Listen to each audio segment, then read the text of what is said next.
Hi, everybody. Welcome back to the Dice Tower. My name is Chris Yee. I'm Wendy Yee. And I'm Joey Evans. Today we're taking a look at White Castle Duel, a game that, when announced, had a lot of people saying, does White Castle play really well at two players already?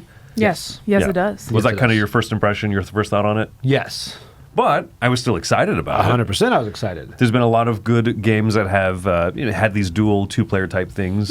And so, yeah, it's the trendy thing to do right now. But let's go ahead and have Wendy show you how this one plays, and then we'll give you our thoughts on it. White Castle Duel takes place across two halves of a game. So the first half of the game, players are going to be taking these little discs that they have on their player board, and one at a time in turn order, they're going to be placing them out. Now, depending on what color they cover up will determine what income color they receive for that turn, and then they will take the actions that are next to that square spot that they went to. Now, in the second half of the game, first player will change, and then players, instead of placing out these tokens, are going to be pulling them back and taking the action that is associated with them as they pull them back, and the income of the color of whatever they take and place on their board. Now, there are two main ways to get points in this game. Throughout it, you're going to be getting things that show the actual fan symbol on them. And so those are points that you'll collect during the game. But then at the end of the game, it's going to be trading resources in, and then having these little icons, or these little pictures at the end of the game, times multipliers that you're going to be earning during the game. So talking about the first action that I want to discuss, this is the courtier action. This is what's going to give you multipliers times this particular banner symbol right here. You're going to spend these pearls and you're going to move up on these tracks. Whenever you reach the next segment of track, that's when you increase that multiplier, finally making it to the top. The first person that comes out is going to determine which side they're going to be moving up on, and then the other player, as they move up, can move up the other side. Now, the training grounds over here, this is going to give you multipliers for the spears and the little kabuto hats.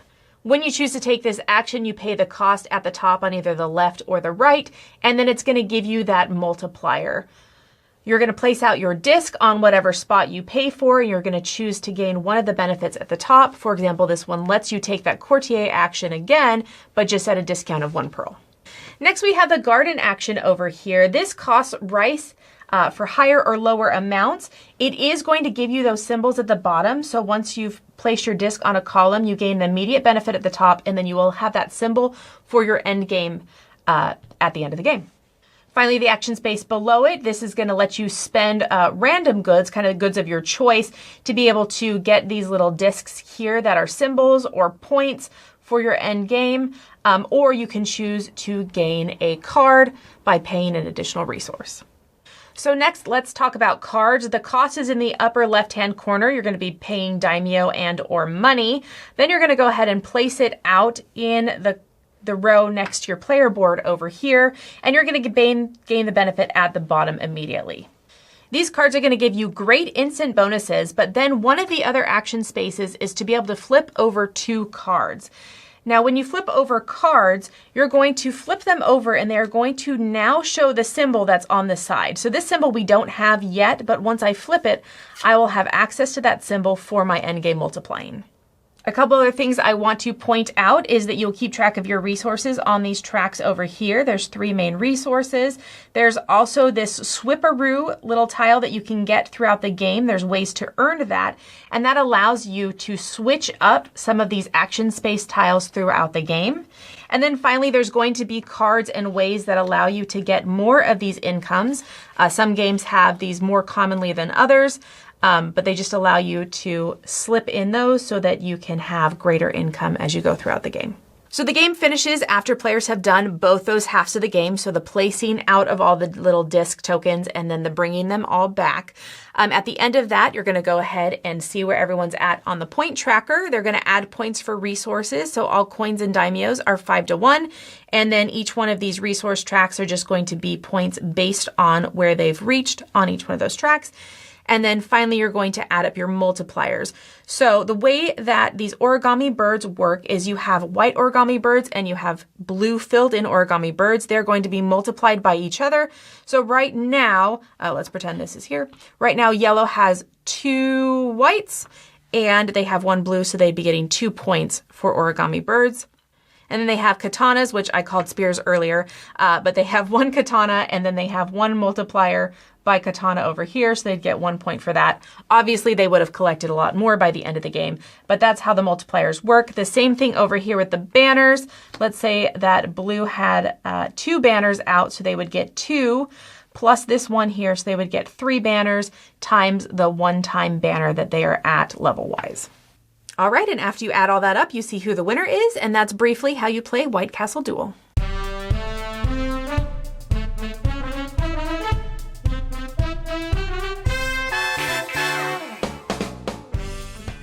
So why don't we start off with, really quick, what each of us thinks of the original White Castle. All of us really like it, right? Yeah, I'm it. a big fan. And I'm often not as big of a fan of dual versions of games, to put that out there. Okay, interesting. Yeah. It's okay. I'm back and forth on Duel. Depends if they're good. White Castle's in my top 100. I think maybe top 30 or 40. I love White Castle. I think you like it most out of all of us, Yeah. which is I think so. impressive. Yeah, it's great. It's virtually perfect. But it's a very good game, yeah. Yeah. So this one, rather than being a dice drafting and placement game, this is just kind of a worker placement game. And it's more focused, it's more honed in, but you definitely see a lot of the allusions to the original in there, right? You do. You have the same theme, same artwork, same resources, all that stuff. So you're going to see a lot of that. Areas of the board, even if they Right. might not act exactly the same. Yeah, there's a they lot of don't. And similarities. it's like worker placement, worker removement. It's like that's. So as you remove, you get the ability to. So you've got Let's both talk of about those. that. That's what I think is interesting is this doesn't just feel like a 2-player version of White Castle. It feels like a separate game. It feels like a different see game that. that has that same theme and is in the same series, but it doesn't feel like they just tightened it up for 2 players because that main mechanism of the first half you put stuff out, the second half you take stuff back. I feel like that makes it feel like a very different game. It feels when you look at the board and the different zones, it's almost like, okay, yes, that is just like the original with a little twist. That's just like the original with a little twist. Like, it feels so familiar there, but then they ripped out the core driving mechanism, right? The dice drafting placement, and they put in this cool first half of the game, place out workers, second half, you can only remove the workers from where they've been placed. You know what I mean? They've invented, it's a unique thing. I don't think I've seen this exact way of doing it. Reminds me a little bit of Explorers of Navoria, but it's definitely unique from that. So yeah, it kind of feels like they ripped out one core part of it, plugged in an alternate, and we're like, yeah, now play it this way. And that's not a bad thing at all for me. Okay, well, it is for me. You didn't rip The out. truth comes out. You did not rip out a core part. You ripped out the core part. For The- me, the I mean, dice for I and think stuff. a lot of people, the dice roll is the moment. It's the moment in every round where you place those on the bridge, and you're like, okay, because your entire strategy is based on what rolls. What dice are out there, what dice can be placed, because you see so many wheels turning on pivoting. It's all about pivoting. It's like, wow, the power of these die rolls out here is going to make the cadence of that round. And here you've got the flop on the card, which is just as random, so you can't compare the randomness of the two. But it's the die rolls, that is a core part of White Castle that is now gone. You've got them all up there, and it's fun. It's like, oh man, okay, I've got this much leeway here, I've got this, that, and that entire heart was pulled out. So It is a different type of reading. It's a different game. Yeah, it's a totally different game. It's a different way of reading the situation. Do you miss the little 3D pieces that don't fit in the box well? A little bridging. Oh, I kind of miss the bridges. The bridges are fun because it's kind of like, oh, that's fun. It's cute. It's nice, and they also work. They do, yeah. I agree with that. Yeah, I think you have to come into this with that idea that it is a very different game with the same theme and a lot of similarities that'll make it easier to learn, I think, than if you started from scratch. But yeah, it is very different, and the interaction is very tight. And White Castle already was a tight game. This is tighter. And it was a very short game. But this is very tight. And I think that there are going to be some games that are going to be more fun than others. And that's a personal thought because I like to build my income engine. And there will be games where it's easier to build that income engine. And there will be games where those cards just don't come out. Those tiles just don't come out. Yes. It all depends on the setup. And so I think there's going to be ones where it's like, this is so cool. And other ones where you're like, whew, this is really, really tight. And it's weird because you're saying this is more random than a game where you roll dice. But it is. That flop on that card is far more impactful in this because that is half the game.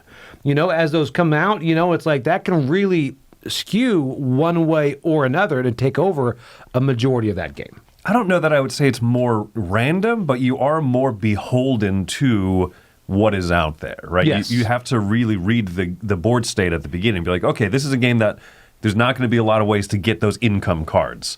This is going to play very drastically differently from last time. This is going to really favor focusing more on that military area of the board. You know what I mean? It's you kind of have to read it more, and so I understand what you mean by it feels more random. It certainly feels more tight for me than a game where you might roll a bunch of like 1s and 3s. Mm-hmm. You know what your workers are their strength, their values are at, and yet it feels even tighter than in the original game. You even get more turns. Instead of taking 9 actions, you get 12 in this game.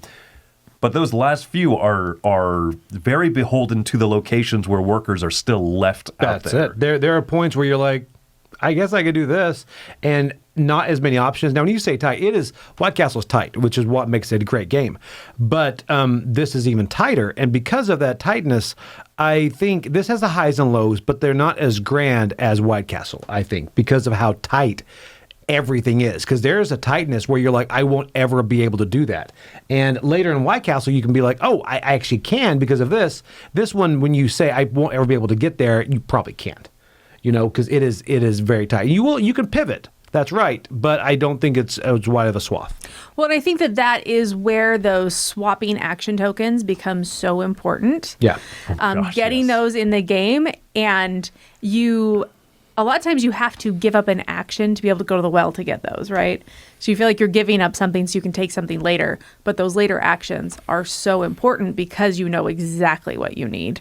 And so I think that they give you options and ability to be flexible, but I understand, it's tight. Yeah. I really enjoyed it. I found this to be a lot of fun, and I liked the tightness of it, and I really enjoyed that as you are putting stuff out, you're constantly thinking about like, okay, is this going to be open next turn? Like, I love that in a 2-player game, that trying to figure out where someone else is going to go and leave those options open. But I feel like it's small enough that I don't have to know all of the other person's strategy. So it's like a little bit tactical, but it's not like extremely. But there's just enough of that there that it creates a cool tension. I guess I get that out of White Castle at 2 players, more so than here. Yeah. That's fair. That's interesting, fair. right? And I think, that's a fair point, is I like the original White Castle at 2 players plenty, but I do think that the systems in this game work very well for a specifically 2-player only game. I wouldn't want this same action worker placement system in like a 3-4 player game. That would feel so chaotic. Right. Oh, 100%. Yeah. So, any other things before we go into final thoughts here? No. I mean, I felt like I'm very negative on it, but there's a lot of things I like. I love the fact that I'm back in that world. I get in there, I'm like, I feel like I'm playing White Castle. They did a good job pulling that world of the game that I love and put it into this. So I look at that, I'm like, it makes me very happy. And that because of that, I played it a lot for a game that that just kind of hits me as meh. So so I do appreciate that. So what's your score? All right, I'm coming in at a, and I feel like I'm negative, but as it sits, I'm at a 6 because I think it's a good game. It's fine if someone says, hey, do you want to play this? And they have it sitting there, I'll play it with them because I enjoy White Castle. But it's if you can compare it, the problem is it loses both battles. I think if you go against a game that I love, I adore, White Castle, it just gets slaughtered because White Castle, I think, has so many different options at 2, 3, or 4, whatever you want to do. And then if you go up against other duel games, it also loses that one as well. But I think it's fine. I think it's a good game. Other people may like it, but know that the die, if you love the dice out there, that's not here, and it is a lot tighter. So know that going in, and those are a couple things that I love about White Castle that are not here. So I'm gonna come in at an 8 on this one. I like this one, but as a point of reference, I give the original White Castle an 8.5. Okay. So I do like this one a little bit less.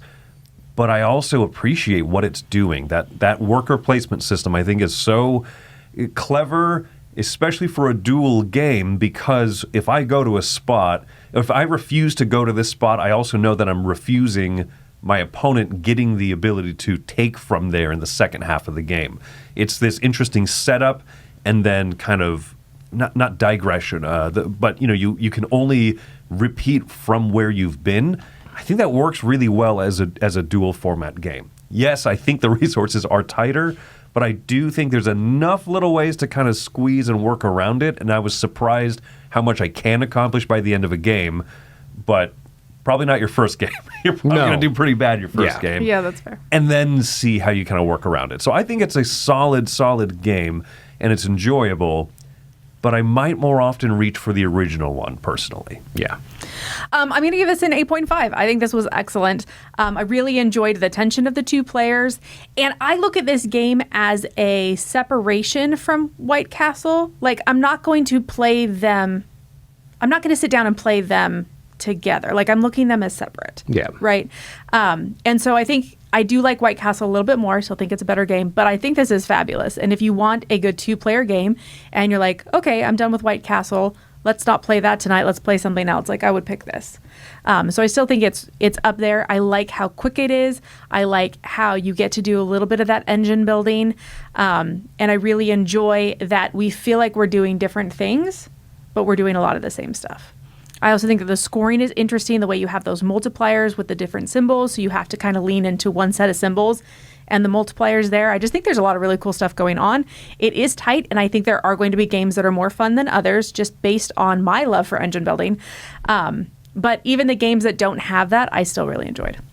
All right. Well, there you go. That's our thoughts on White Castle Duel. A variety of thoughts, for sure. And I suspect that that's going to be kind of representative of a lot of people who check this one out. Yeah. So if you have thoughts on it, please go ahead and comment below. I'm curious to hear what you all have to say. We also want to give a shout out here to a couple of our backers from this last year's Game Found. Joey, do us the solid of reading out some of these shout outs. What am I reading from? From this line right here. Oh, Aaron and Lynn Hensley. Ooh, thank you. Corey Bourgeot. Heck yeah. That Yeah, it just sounds fancy cheese, that way. It's right? not the way you pronounce it, but I just fancied you up. There's an S back there. I just ignored it. Daniel and Jing, and then Stephen Tubert. All right. Tubert. Thank you. Tubert. We appreciate your support. Fancy pants. All right. Well, thank you all so much. Thank you guys so much. A high score of an 8.5 is giving White Castle Duel a seal of excellence from us here at the Dice Tower. My name's Chris Yee. I'm Wendy Yee. And I'm Joey Evans. We'll see you on the next castle. See you at the drive-thru. Yeah! Duel.